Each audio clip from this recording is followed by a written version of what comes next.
Hey guys, it's James over at the Wrestling Epicenter. I want to thank you for taking the time to check us out here on YouTube. If you haven't already done so, please do me a favor and click that subscribe button. Keep yourself informed on the latest videos that we upload. In addition, if you would do us a favor and slam that like button for us as well, maybe even share it on Facebook and Twitter, we would sure appreciate it. Let everyone know what you're listening to. Without any further delay, let's get to your video here on YouTube. The following announcement has been paid for by the Wrestling Epicenter. Hey, everybody. Hey, guys. Hello, ladies. Remember me? Let me talk to you, dummies. It's now time It's beer time. TikTok.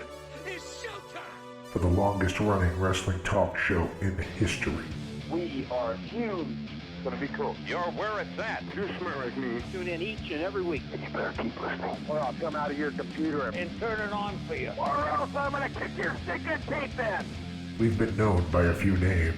The needs of the many far outweigh the needs of the few. The Interactive Interview, Interactive interview. Oh, yeah. Interactive interview. The interactive interview. Interactive interview. The interactive interview. Interactive Wrestling Radio, Interactive Wrestling Radio. Interactive Wrestling Radio. Interactive Radio. Interactive Wrestling Radio. Interactive Wrestling Radio. The Blaze, Blaze 1260 AM. The Blaze. The Blaze. Blaze. The Blaze Rock. and a lot of other names. Weekend Warrior of Wrestling. The Pile Driver. The Epa Wrestling Center. 3 Count Wrestling. The Hours Lab. But it's all one show, the Wrestling Epicenter. Wrestling Epicenter. The Wrestling Epicenter. The Epicenter. Wrestling Epicenter, dude. The Wrestling Epicenter. Don't get off. And your host from day one, By ignorance or arrogance. James Walsh. Wake up, sleepyheads. Dr. Carol S. It all starts What a rush. Oh, Boomer Sooner. Thank you very much. I got 2 words for you. Thumbs down. Breaking necks and cashing checks. Burn. I've heard a lot about you guys. Check it out. Get out of my face. You win! But I'm desperately out of time. So what you gonna do when Blaze-a-mania runs wild on you? now. All right, guys, here's one that's the end of an era, and we went out with a wet fart. Sorry to say. This is James Walsh, and we're bringing you our episode from 2006, which proved to be, I believe, our last on AM radio, and it is not a good broadcast. Not our fault. Well, it kind of is, but here's why I say it's not a good broadcast. There's a certain chemistry that myself and Ben Benya had. Mr. Brendan Brooks was a very good broadcaster, but we didn't have the best of chemistry. Benya wasn't able to be there in studio. He called in, so it was just me and Brendan in the studio, and it kind of just did not click at all. We did have an interview with the man beast, the war machine, Rhino, who was relatively new to Impact Wrestling at this point, to TNA Impact Wrestling. Great interview with him. Love to have him on again in the future. But the actual content of the conversation and the non-interview aspects of it are a little cringeworthy. Went out with a fizzle, unfortunately. But I hope you guys enjoy this one. Stay tuned, though, because this is by far not the end of our story. As I record this in 2020, we are up to over 715 interviews, and this was just episode 209. So if you're keeping track at home, you've got about 500 plus to catch up on, and I'm not planning on stopping anytime soon, so hopefully you got a lot more after that. Roll that beautiful bean footage.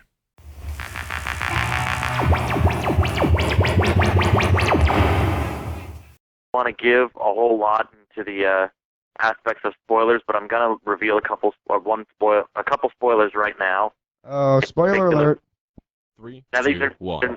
these are not as bad as you may think they are.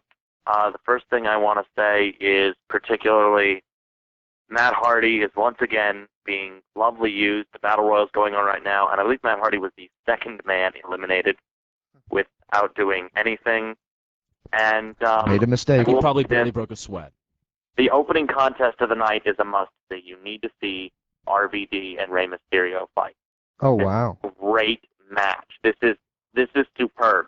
And the other thing I want to say is, what does the arena look like? Is it an ECW style arena or is it a WWE style arena? It's Raw. It's a Raw arena, and it's all decked out like Raw would be. But on the side, they have the old ECW entrance, and the ECW guys come from that, this tiny little entrance, and wow. The other guys come from the that kind of Raw puts it in perspective, doesn't it?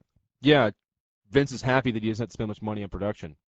You guys remember old Battle Royals with guys like Big John Studd and Kurt Hennig, Mr. Perfect? Of course. Yeah. It would sit on the outside of the ring and not really do anything. Kind of chill. But be a nuisance to the rest of the wrestlers in the ring. But it was funny, at least.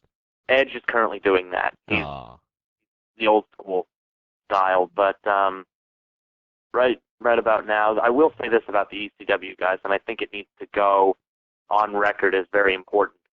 Some of these guys have really worked hard and gotten back in shape. I don't think I've ever seen the Sandman in this good a shape, in all honesty.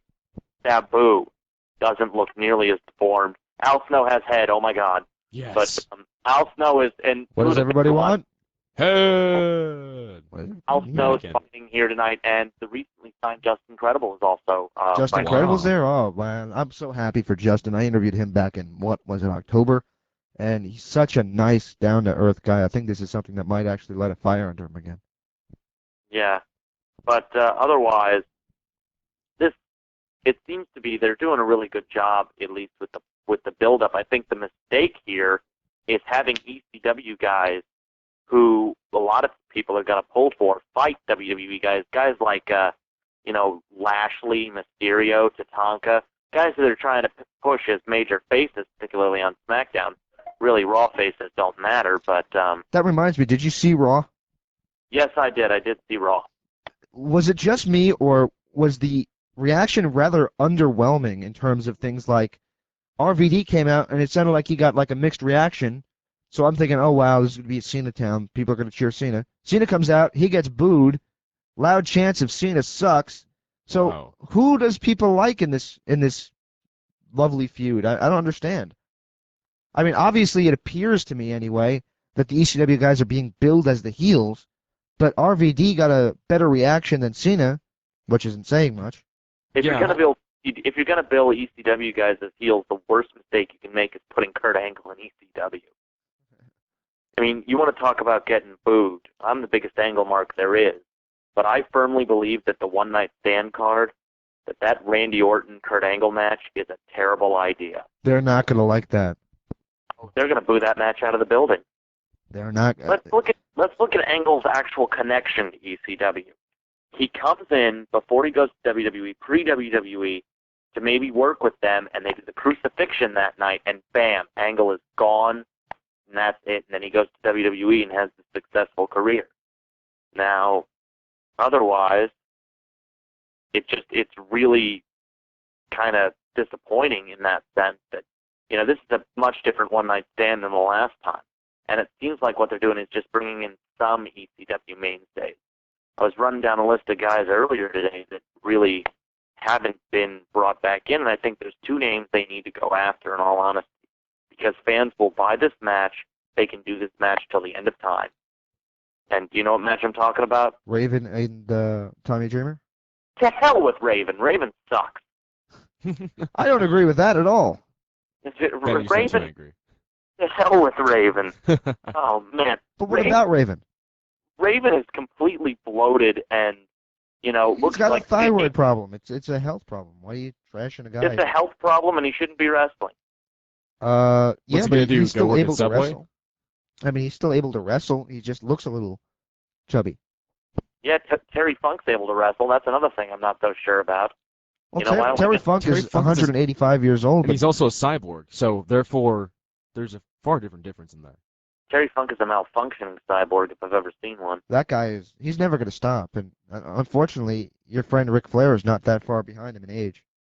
No, you know what? Ric Flair is my friend. I'm not going to bash him because he's I think you should be happy at least because in the last month on Raw, you haven't had to see Ric Flair. Yeah, but they gave him a contract extension and they fire Orlando Jordan. So go But figure. Orlando Jordan sucks bad. He sucks hard. Ric Flair can still cut promo. We're talking about a guy half his age, though. I mean, if there's going to be a youth movement, where's the youth? And I read actually Like the woman from the White Castle commercials, whatever it was. Where's the beef? Where's the beef? I think that was Wendy's. Wendy's, Yeah, yes. Wendy's back in the 80s. I before then. The way that you posted that news article about the Flair thing, Flair and Jordan in the same article. That's ridiculous. As a journalism major, I can tell you right now, if you had submitted that to any journalism program, you would not only have failed, but would have been killed for that, because I know that was laced with your opinion, and I can support your opinion. I perfectly admit that it's laced in my opinion. Yeah. I don't really care about that one. 99%, man, come on. 99% of what I post has no opinion injected into it. But when I posted that I was just so aggravated because Ric Flair. Get rid of this guy, man. He's still the name, man. You still got to keep him around. Orlando Jones. Orlando Jones. Who's that? Orlando Jones is the 7-Up guy. Jordan. I'm thinking 7-Up. Tasty. Now, here's the thing about Ric Flair, and this is something that's wrong with wrestling, the state of wrestling right now. Ric Flair is still better as an in-ring worker. He can take bumps. He can sell moves. He can apply moves without screwing up too poorly, except for that over-the-turnbuckle thing. He hasn't been able to do that for a decade, I'll be honest. But Ric Flair can still do what 90% of these guys can't do better, faster, stronger, and he still works hard.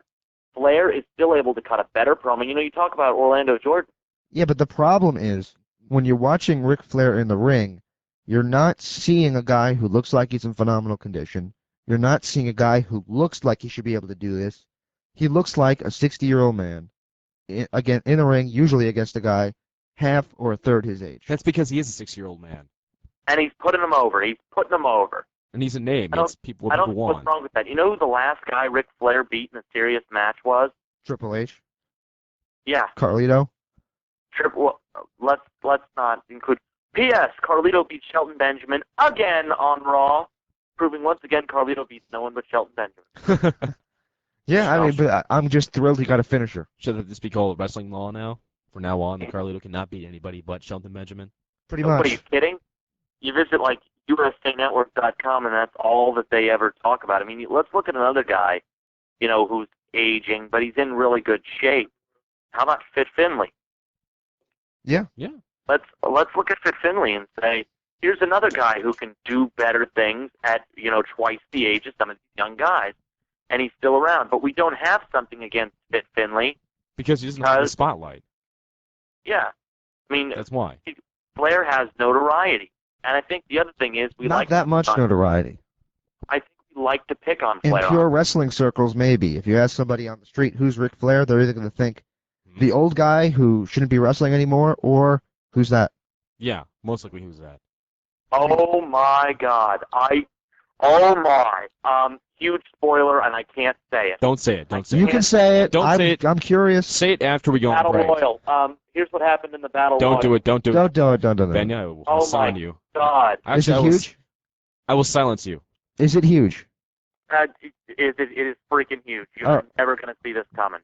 Well, for now, Ben, you can hold your mouth for just a second because we have to take a quick commercial break.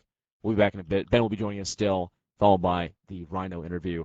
Listen to the Wrestling Epicenter. Rhino will be joining us live, as a matter of fact. Live, actually, yes. Yes. On the Thank Blaze. you very much, Total Nonstop Action Wrestling. Muchas gracias. On the Blaze, 1260 a.m. Yeah.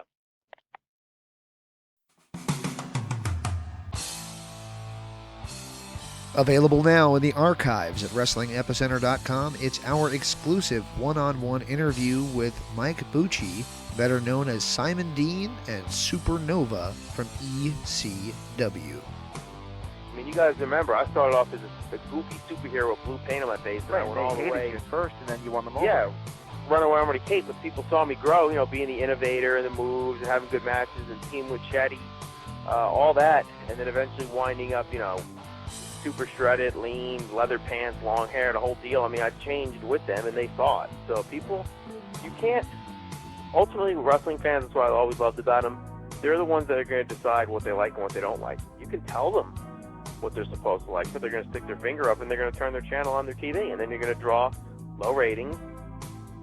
This incredible two-part interview, recorded back in 2009, features the rise and fall of ECW as well as his time as a WWE suit. Check it out right now at WrestlingEpicenter.com or InteractiveWrestlingRadio.com. Hi, this is Don Callis, and you're listening to the Interactive Interview. Welcome back to the show. We're on the Blaze 1260 AM. It's the Wrestling Epicenter. We'll be back in just a moment. Actually, we won't. We actually We're are gonna be back joined. right now. Yes, we are. We'll be joined in just a few moments, as it's easy for me to say, by TNA superstar, don't sue me, WWE, the War Machine Rhino. Currently on the phone with us, we have our former co-host, and soon to be the co-host of the show again, very soon, once the summer's over, Mr. Ben Benya. Bendy is still here. And that you were playing was Mudvayne's Happy from Vengeance 2000. Do we have to promote it? Actually, I just played it from the regular CD. That was Mudvayne's Happy from Vengeance 2005, Batista versus Triple H Hell in a Cell match. P.S. Patrick Kelly has decided to spill the beans in the chat room, which has lit fire under Chris Ferguson's ass. He's going nuts. Just don't do it on the air. That's all. I won't. Ask. I will not do it on the air. I will say this: you do not see it coming. Is this going to be real big? It doesn't come on here until 9 o'clock our time, which is about midnight Eastern time. I need to learn to talk again. So, Yeah. am I going to be sitting there half asleep because of my sickness and going crazy? Cole's agreeing he had no implication. Yeah. I don't know if you're gonna. I don't know if you're gonna go crazy. I don't know what you're gonna. You're gonna think. But try not to log back into the boards or look at the. Just tell me something real quick. Yeah. It isn't Steve Austin, is it? No, it is not Steve Austin. Thank you. I would have said Steve Austin if it were Steve Austin. Okay, because I thought that would not be it, because last year he was, for some reason, the spokesman of ECW, even though he was there for like 6 months. Well, that's where he developed the Stone Cold character, technically. I mean, that's where he got that. Oh, come on. There's so many bigger icons of ECW than Steve Austin. Steve Austin's made in the WWE. Yeah, well, there's a lot of big icons in ECW, but Vince McMahon is intelligently realizing what he needs to do. He can't market a national product with guys who people sure have heard of but don't recognize as national. Why do you think Kurt Angle is in ECW right now? I think that's a masterful stroke on his part. I think it's good, but I also think it's an indication of what ECW is going to be, and what that is ECW is going to follow the trend from the indie scene, which is what Paul Heyman did 10 years ago, or whatever, however long ago it was. I should know, I was watching. He followed the trend on the indie scene and created something special. Right now, the thing on the indie scene is, we like pure wrestling, like Ring of Honor. So we're going to see pure wrestling, and we're going to get Kurt Angle in there against another great worker, probably an upstart talent, because I don't think a lot of those older ECW stars are really going to be used in the capacity that a Kurt Angle is going to be used at. Well, Angle's, let's look at this. Angle's still on a full touring schedule with ECW. I mean, but I think this is also to help him. He's still on not a full touring schedule per se, but he's lightening the load so much. I mean, here's a man who's probably still very injured as well. He's a walking time bomb as for when he's going to get injured. His neck is not in good shape, but that's what happens when you only want to spend 2 months to recuperate an injury that should take 14. If you have to carry a company on your back for a long time, When why did not? he ever carry a company? When did he? Let's look at SmackDown. He's I want you to do me a favor in the last, year. How long did Angle spend on Raw? What, 4 months? Because in the last year and a half, how many people on SmackDown went down with injury or with being moved Raw? And then let's look at carrying a company. How about when he was on Raw, when Triple H was out of the limelight and he had to sell every single John Cena match imaginable? How about that? I mean, let's give a little credit where credit is due. I think the one guy right now that might be missed, and a guy that needs to, Chris Ferguson is still going nuts, by the way. I'm not surprised. For some reason, when I was watching Family Guy the other night, it was the episode where Brian played a taxi driver, and he didn't pick up the black guy. And it was actually Cleveland. And Cleveland yeah. screams, "You son of a bitch!" Woo! and he threw something at the car. For some reason, I just pictured that being Chris Ferguson. I don't know why. Because never mind. Let's not even go into that. Anyways, Benny, before we go, how do you think this Sunday's going to turn out?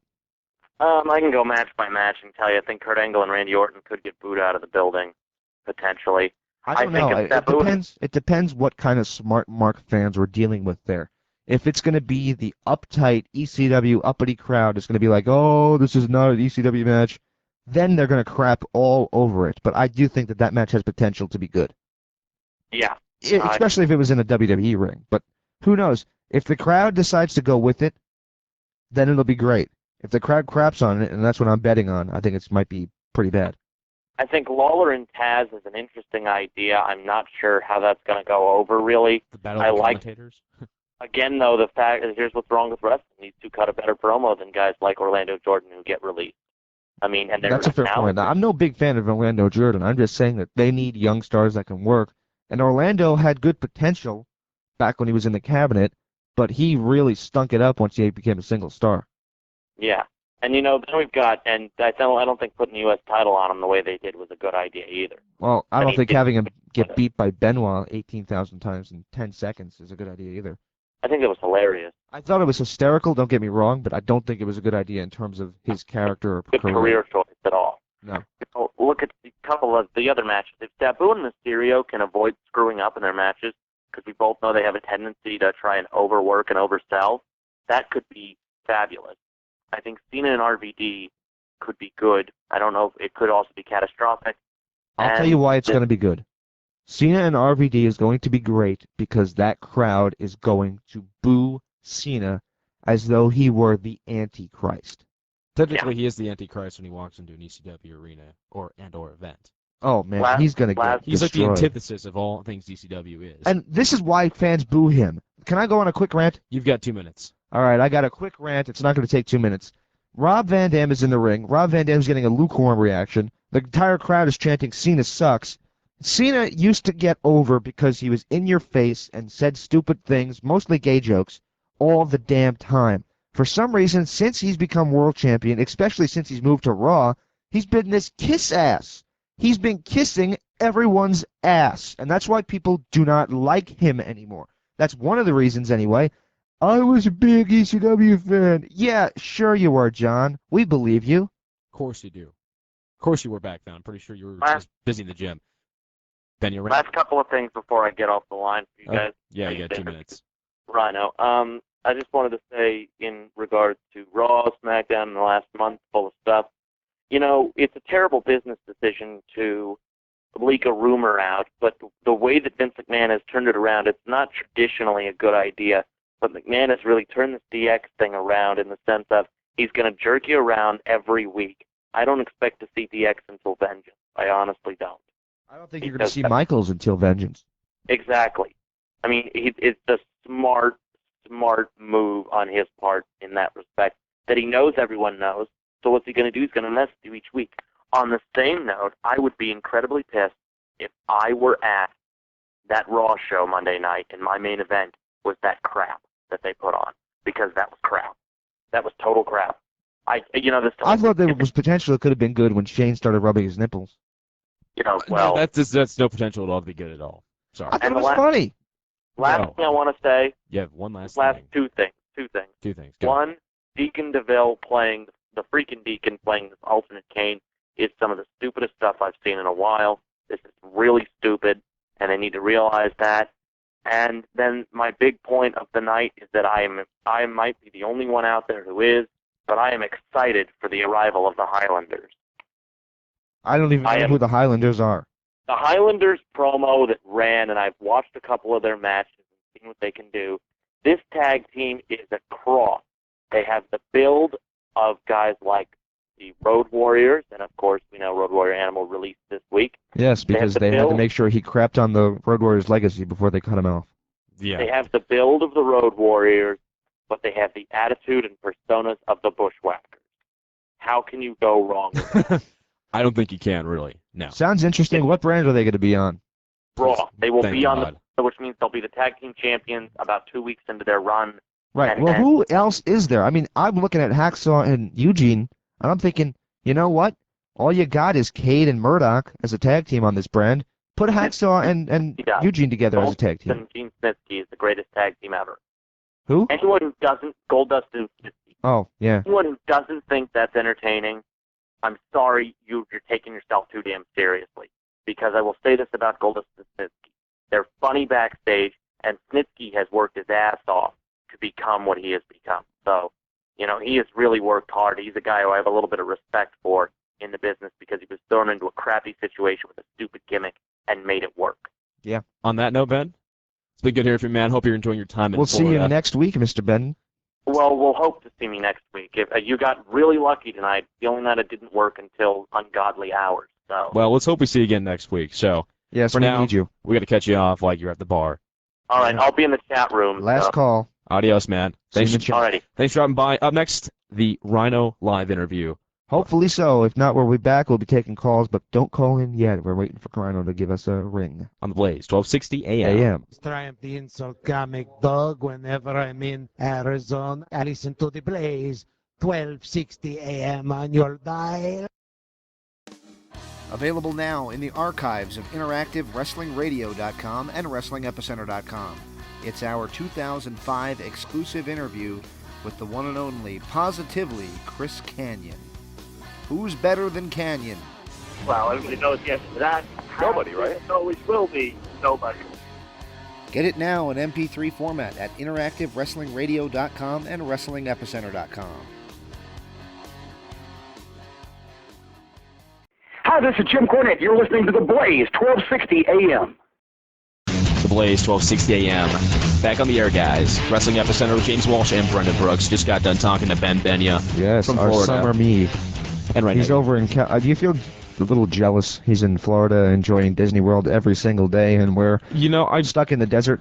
Kinda, but you have to realize that, it's going to be really humid there soon. I prefer dry heat over any type of heat. However, I will say that I miss Miami. Let's put it that way. You still live in Miami? Well, I partied there over spring break and Oh, really? had a frickin' blast. Yes, you had a freaking blast. 2 girls, all right. Giggity, giggity. Anyways, this Sunday is TNA's. No, actually, next Sunday. Next Sunday, sorry. Excuse Next Sunday. This Sunday is the ECW pay-per-view. ECW. Next Sunday is the 4-year anniversary for TNA titled Slammiversary, 4 years in the making. TNA, I got to tell you, I said this to Dixie Carter, and a lot of people kind of accused me of kissing ass, but it's really not. I was a fan of TNA back in 2002.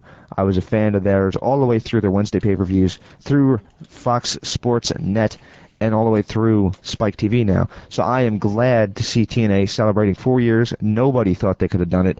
I personally didn't think that they were going to last this long, but they have.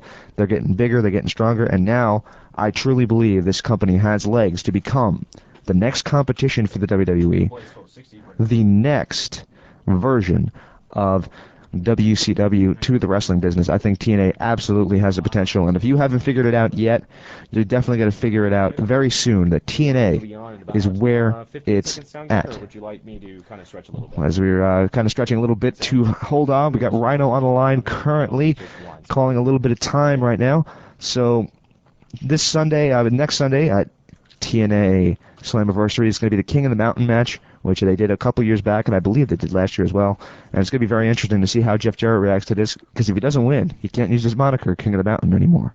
No, not necessarily. However, at this time, we have a special guest on the phone right now. Rhino from TNA is here right now. So are you there, Rhino? Yep, I'm here. How's it going?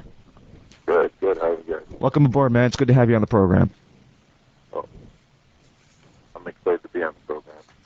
Alrighty, you sounded too. I'm just kidding. Yeah. It's the cell phone reception. We just recently had a bad storm, so yeah, it's kind of crappy around here. All right, man. Well, we can't thank you enough for being with us on this program. I guess the first question I have to ask you is, there's been a lot of rumors on the internet. Of course, you know that all that stuff is true, right? So let's talk to you a little bit about the rumors. We'll knock that out of the way so the chat room that we're currently looking at doesn't yell at me. What do you have to say about these rumors that you're not happy and that you're thinking of leaving TNA? Time will tell. Time will tell. Ooh, short and sweet, isn't it? I don't want to, I don't want to let the cat out of the bag, but, I was a big part of ECW, and, they're starting up again, and obviously whatever decision I make is for the better for myself, whatever company I go to. So we'll see. people compare ECW to TNA in the fact that the fans are there, they're so excited about the product, it's got a renegade spirit. Would you say that that's an accurate comparison? Oh, very. But the thing is like, I don't think you can recapture the magic ECW had, and it was Paul Heyman and Tommy Dreamer.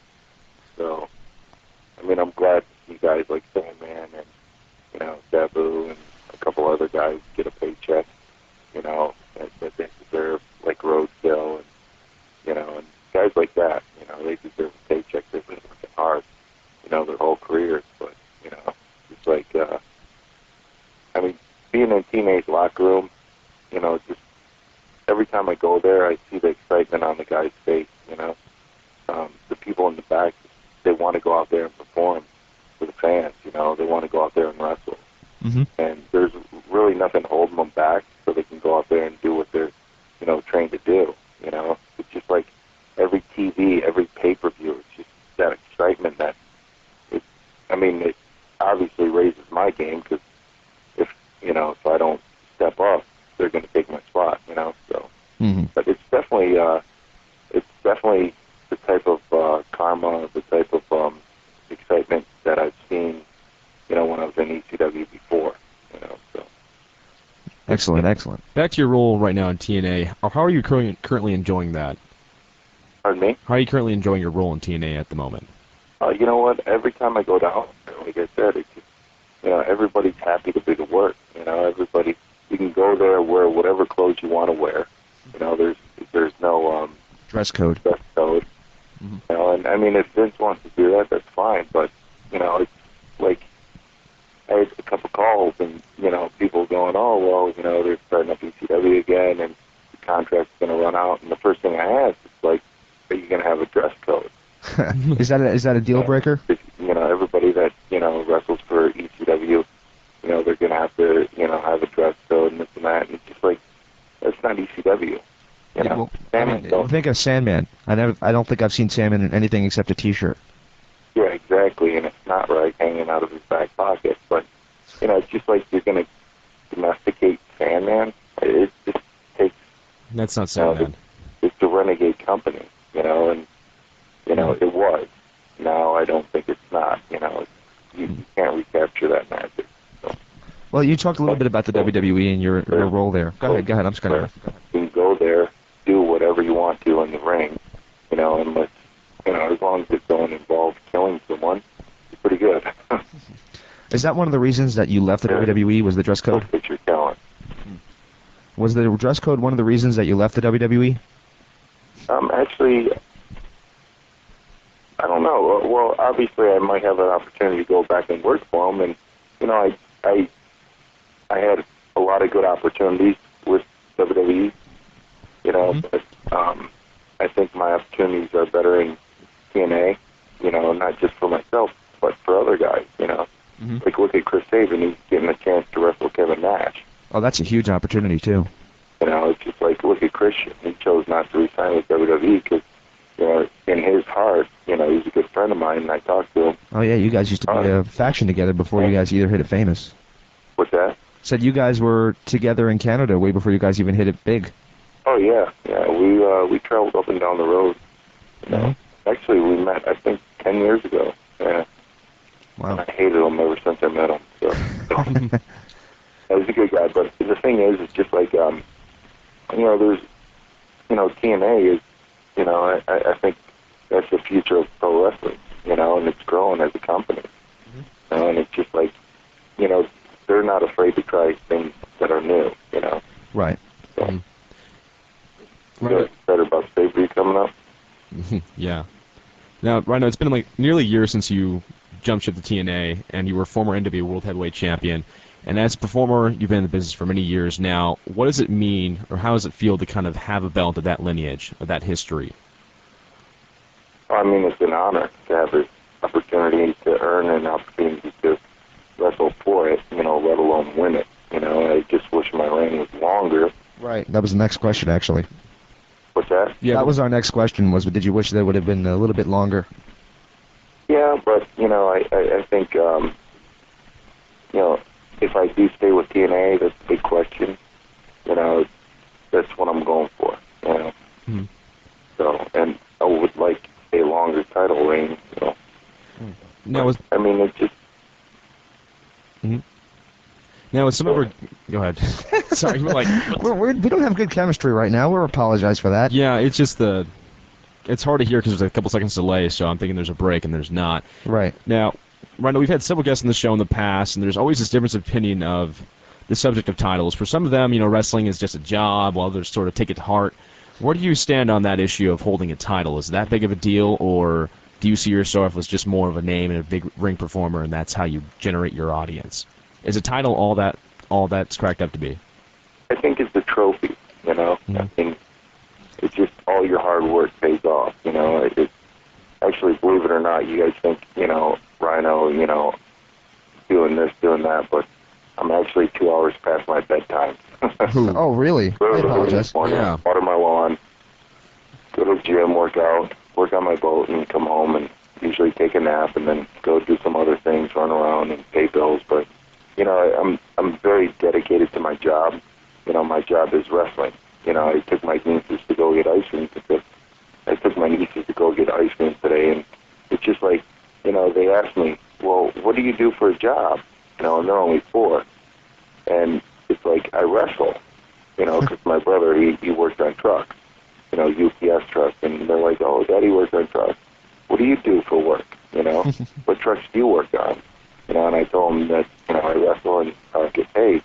And, it's when you dedicate your life to your job, and, like when I dedicate my life to wrestling, and when you have that opportunity to carry a title, it's, it's a trophy. It's like, it's kind of like the company rewarding you for your hard work, because they cannot put you in heavyweight title matches. They cannot put you in X division matches to win a title. They can keep you down, but if they give you that opportunity, it's because of your hard work. And it's just like, I've got to step up.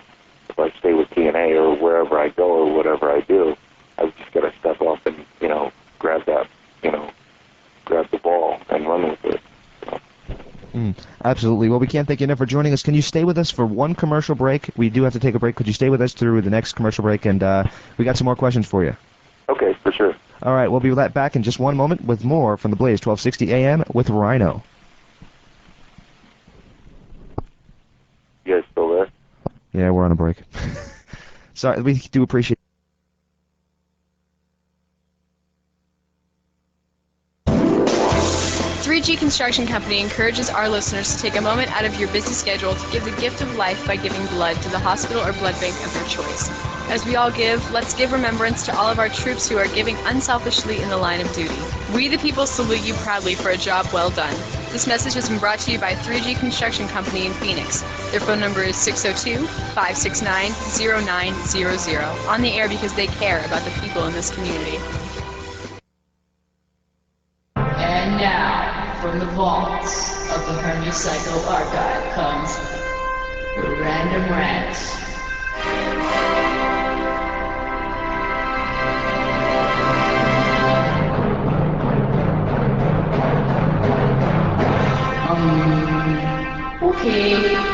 Okay, the music's still going.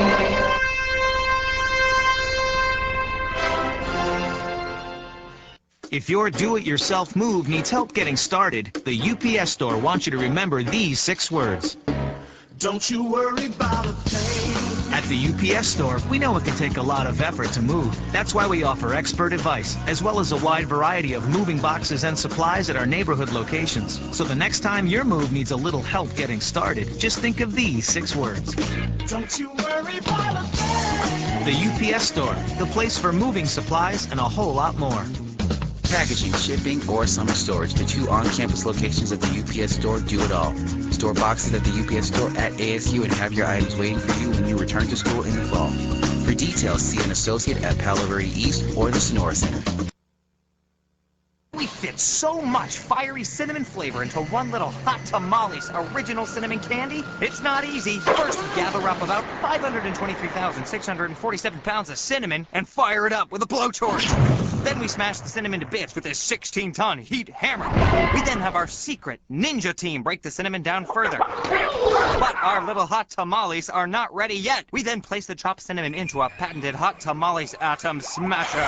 Then this angry little guy with a hammer breaks the cinnamon down further. Then after a quick trip through our uranium-powered oven, BAM! It's done! One little hot tamales candy, bursting with intense cinnamon flavor. It's a lot of work for one little candy, but it's worth it. Hot tamales. Get fired up! Look for specially marked packages, and you could win a trip to the Vegas Strip or hundreds of other great prizes. Hot tamales.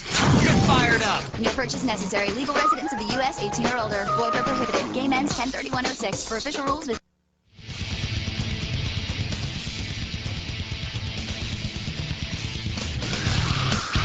The Blaze, 12:60 a.m. Back on the air for the Wrestling Epicenter with James Walsh and myself, Brendan Brooks. Right now on the phone, we still have Rhino from TNA. Rhino, are you still with us?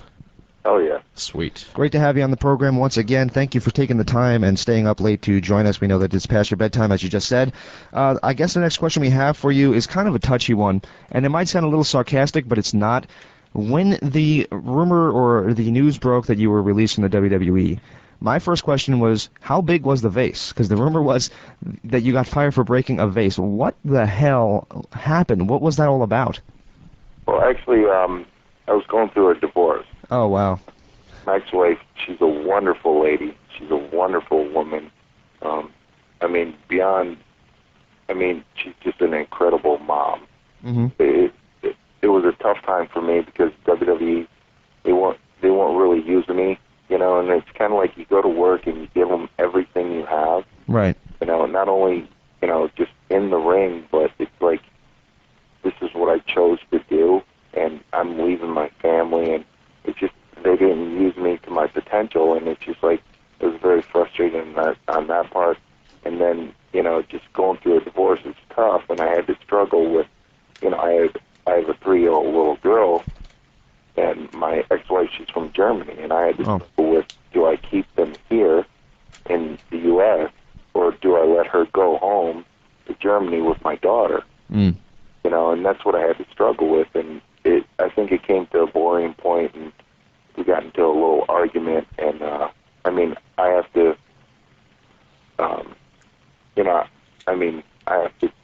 suffer the consequences for my actions. And I seen actually it was a potted plant, and actually a tree was in a big pot, and I grabbed it and I, knocked it over. That's a big tree. Anyways, so yeah, what Vince said, it's just like, if it was a different time, different place, things would have been different. But things happen for a reason, and I think that's the best thing that could have happened. To get a release. I went to TNA, and it was just a jolt of, positive energy in that locker room and my career, and, In the end of it, were you satisfied with your run with the WWE? What's that? Were you satisfied with the run, with your WWE run? The way things not the turned out? last 2 years, because they really didn't use me to my potential. And, I look back now, and I think things happen for a reason. And it's just like the shit we deal with in our past is our fertilizer for the future. And I apologize for cussing, but That's okay. I was about to hit the oscillator, but it's too late. That's okay, though. No worries. Now, back to TNA. Soon, coming up in about 2 weeks, they have the Slammiversary event. And as someone who's been there for only about a year, is it special to be a part of the TNA celebration? I'm sorry, you're going to have to repeat. Yeah. I can hardly hear you. Yeah, damn cell phone. Now, TNA's been around for 4 years now. You're celebrating the Slammiversary event in about 2 weeks. How does it feel to be a part of that lineage? You guys, TNA's just sort of came out of nowhere, and now they're about 4 years old already. 4 years older and about to become the IT company. How does it feel to be a part of that lineage? It's great. It's just whenever I can help out, especially if I can help out and build a company, and you have guys like Alex Shelley, Chris Sabin, the young guys that are coming up, that will have a place to work. Guys, that, actually kids that are 10 years old right now, in the next 10 years, they're going to be wrestling at 20 years old, and, they'll place to work. I mean, that's what I'm trying to build, you know, and I'm not the only one, you know. It's just, you know, something you want to contribute, you know, and help build, and, you know, 10 years down the road, you can look back and go, wow, that was awesome, but what we're doing now is even better. Right, and I think it's so important for wrestling. People invest so much time, money, their creative input, and it's to build something for wrestling. You know, not just to make money, but to build history, you know, and I think that's what we're all trying to do. I mean, look at when they had Monday Night Wars. It's just a great time in wrestling, you know, and I think that's what we're trying to build again. You know, just a great period in wrestling. It's absolutely essential for wrestling. I remember when 2001 hit and you won the ECW title, and then all of a sudden you guys aren't having shows, and everybody's curious what's going to happen with ECW, and then WCW closed and Paul Heyman's on WWE Raw, and everybody's like, what the hell just happened? And all of a sudden we went from having 3 options to no options. Exactly. It's kind of like having a huge party, then the next morning you had this huge hangover, and you're like, oh crap, look what just happened. What I like about TNA is like you can turn it on and you see wrestling, you see action. You know, I mean, I really never liked when I had to do a pre-tape, and I'm talking to a wrestler, you know, and like the camera's not even there. Right, yeah. It's just like, you know, I mean, I don't want to talk bad about a company, but, you know, it's just like, how can I not see a camera guy, a camera, sound guy, a lighting guy, and not acknowledge the fact that they're there? You know, like in ECW, I used to talk to the camera. Right. And it's just like, I acknowledge that. It's like I'm getting a message across to my opponent, you know, and I'm using the camera, and I'm using the TV to do it.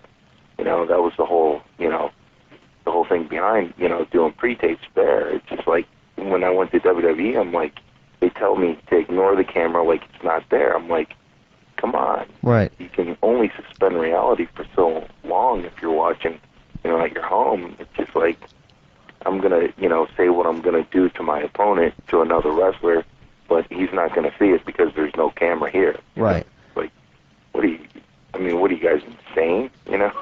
Right, I mean, at least in the old days of the NWA, they acknowledged the fact that it's the 4 Horsemen and they kidnapped a cameraman, and they told the cameraman, don't tell anybody we're here, or whatever. At least they kind of made an excuse for it, whereas WWE, it's just like you're watching a movie. Yeah.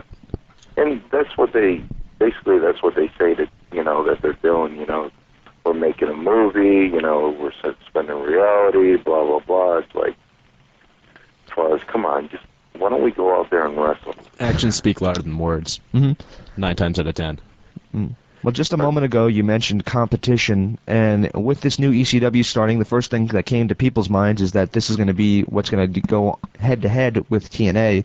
Of course, when the TV reports came out, it's actually be on Tuesday, not Thursday nights, but do you think that this is going to be some sort of a way for WWE to combat TNA, as in ECW is known for having more wrestling? Maybe this will be the company that actually has wrestling to combat TNA's pure wrestling. No, because, you know, like I said earlier, it's like, it's not Paul Heyman and Tommy Dreamer. ECW is, even, you know, just like, I mean, come on, Kurt Angle, he's not part of ECW. Actually, there's a match on the pay-per-view that's Kurt Angle against Randy Orton. That's that's an ECW match. Doesn't sound like one. I'll probably be at a restaurant eating, or I might just be home sleeping. I'm not going to watch it. So. All right, man. Well, you know, it's just like they had a one-night stand last year, and, you know, I mean, you guys ever had a one-night stand with a girl? Yeah. You recapture that magic? Pretty much. I'm around now. No, I mean, I actually joked on this show about 6 months. I'm having a one-night stand, but it's just like, yeah, you're in a relationship now, and you know what relationships are like. Yeah, usually one-night stands linger for about 2 hours, and you gotta pay $65. It's bad after a while. So. Usually gotta pay $65 to get someone to clean that out too. What's that? Usually have to pay about $65 to get somebody to clean that out too, because that stench just stays there for at least 2 weeks. Oh man, we're getting a little vulgar here. I know, a little vulgar. Gotta lighten the mood, but. I had an idea a couple months back that they should change the name of the pay-per-view, since the second time around they called it Sloppy Seconds. Yeah. Actually, that's a good idea. Something Paul might do. I might go ahead and buy it. Your idea's already been stolen. Well, Rhino, it was great to have you on the show. This is our first show of the summer. Do you mind if we just close out with a few word associations? I know a lot of wrestlers hate to do these, but you can give a one-word answer, or if you have a story you'd like to share, you can do that as well. Okay, you got to repeat that. All right, let me start that again. Do you mind if we close out with a couple word associations? I know a lot of wrestlers hate to do these, but we'll give you a name and tell us either the first thing that pops in your mind, or if you have a story, please feel free to share it. And only 5, so that way you're not on. You don't ruin your sleep anymore. All right, here's my favorite promo that you cut on somebody in ECW, Jasmine St. Clair. Tough woman. Oh, yeah, she took that pile driver. Well, I'll tell you, Paul, actually, this was when we were in ECW, and I'd love to see her in TNA because I think she can contribute a lot. But anyways, Paul, actually, we were in Cincinnati. He goes, when you go out there, and this is right before I went out there. You know, I was supposed to go out there and gore, gore and pile driver, right? Right. So he goes, hit her as hard as you ever hit any person in your life. Wow. He goes, might kill her. He goes, no, listen to me. He goes, she's tough. Hit her so hard because it was TV, right? Right. She's tough. She can take it. I go, all right. You know, I never want to hurt anybody, but if I do, I do. But so anyways, it made for good TV. I gored her so freaking hard, and then I picked her up, and I swear to God, I was pulling out her weave, and I pulled her in for a pile driver. I hit her with a pile driver, and I was just like, man, this girl's dead. And she came back. She was a little bruised and, a little beat up and battered, but she no-sold it. And I could tell she was a little hurt, but she's like, oh, I'm fine. I'm like, man, you should be dead. Wow. Yeah, she's tough. All right. How about... I think a lot of guys, but... I bet you could, and she's a... do you think that her past maybe hurts her in terms of TNA? What she... No. Okay. I think there's really not a spot for her right now, because if there was, she'd be on board, and I think she's very good talent, so... How about the former co-host of this show, the Queen of Extreme, Francine? Oh, she's great. She's a great girl. Okay. What about 2 more? How about Sandman? Sandman? Yeah. What you see is what you get. All right, I have 3 more, then we'll be done with you. The next one I have for you is Paul Heyman. Oh, he's the mad scientist of pro wrestling. I've heard that phrase several times. Who invented that phrase, anyway? I'd probably say he's kind of like my father in wrestling, So. Did we say Godfather? No, just my father in wrestling. How about your former manager, Don Cyrus Callis? Once again, what you see is what you get. Man, I talked to him once, and he's just a blast to be around. What's that? I said I had an opportunity to interview him once, and he's a blast to be around. Oh, yeah, he's a great guy, but here's what he is. All right, and the final one is, well, I guess I have 2 more. I apologize to keep pushing it back, but the final one is your former boss, second to final one, and that is Vince McMahon. I got to say one thing about Vince. I was off for 14 months. He took care of me, with neck surgery and everything, and I think he means well, but, a lot of times, he'll try new things, and a lot of times it's not a home run, but he means well, but I think the direction that he's going is not what the fans want to see. If the fans want to see a movie, they'll go out to the movie theater and pay, $8-9 to see a movie. Yeah. I think wrestling fans want to see wrestling. But they didn't pay to go see his movie, See No Evil. Goals and this and that, that adds to the story. But for the bottom line is they want to see wrestling. Do you think that your size hurts you in the WWE? Obviously, you're a huge guy. You're thick all around. But do you think that maybe your lack of what they consider height hurt you in the WWE in terms of your marketability? No. Look at Kurt Angle. You know? He's not much taller than you, is he? No, actually, I'm taller than him. Really? Okay. All right. With Kurt Angle, I wrestled with, I think it was in Albany, New York. Mm-hmm. I was wrestling him out in the hallway. And it was pretty funny because, I mean, he'd whip me. But, you know, it's just, we were in the hallway, and I mean, he couldn't take me down. He was just like, wow, you're a good wrestler.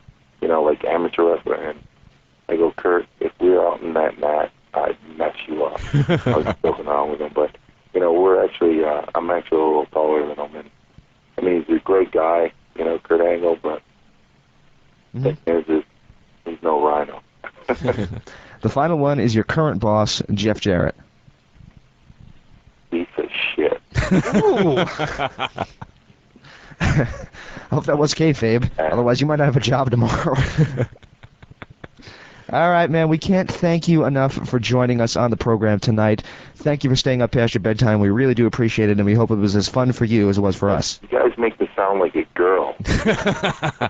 But I said it in confidence, you know, to your audience. Confidence. One of those things you just don't mutter afterwards. But you don't have to rev it in. All right. Well, we're sorry. Going out, you know, the strip club. After that, I'm going to break into some homes, you know. I'm tough like that. Built Ford tough. Actually, no, I'm not.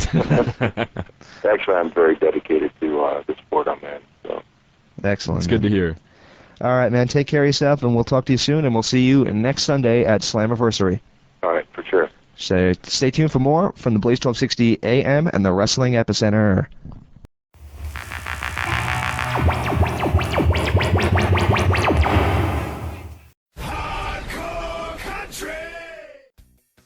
In the archives at WrestlingEpicenter.com and InteractiveWrestlingRadio.com. Our exclusive interview with the one and only Mickie James as we talk about her music career and what it was like to wrestle at WrestleMania. Oh, it was surreal. Like, just to go from wrestling in front of, 100 people here and there to, 1,000 to 10,000 to 90,000 people. I mean, that's just crazy. And plus it's something that I worked so diligently and so hard at for so many years to finally make it.